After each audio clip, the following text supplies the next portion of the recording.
बिस्मिल्लाहिर्रहमानिर्रहीम। अस्सलामु अलैकुम वरहमतुल्लाहि वबरकातुहू। एक दुआ ऐसी जिसका अजर सवाब अल्लाह ताला ने अपने ख़ास बंदों के लिए छुपा रखा है। इब्न माजा में हज़रत इब्न अमार रज़ी अल्लाह तआला अन्हु फरमाते हैं कि रसूलुल्लाह सल्लल्लाहु अलैहि वआलिहि वसल्लम ने फरमाया, एक मर्तबा किसी शख्स ने ये कलमा कहा, या रब्बी लकल हम्दु कमा यंबगी लिजलाली वजहिका व अज़ीमी सुल्तानिक। फरिश्ते घबरा गए कि इसका अजर कितना लिखें। बिलाखिर इन्होंने अल्लाह जल्ल शान से अर्ज़ की, आपके बंदे ने ऐसे कलमात कहे जिसका अजर व सवाब के बारे में जानने से हम कासिर हैं। अल्लाह ताला ने बावजूद जानने के पूछा कि इसने क्या कहा। फरिश्तों ने मज़कूरा कलमात अल्लाह ताला के सामने दोहराए।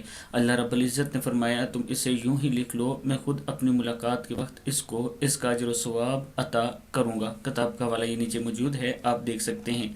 ये दुआ सुबह शाम पढ़ लिया करें। अस्सलामु अलैकुम वरहमतुल्लाहि वबरकातुहू।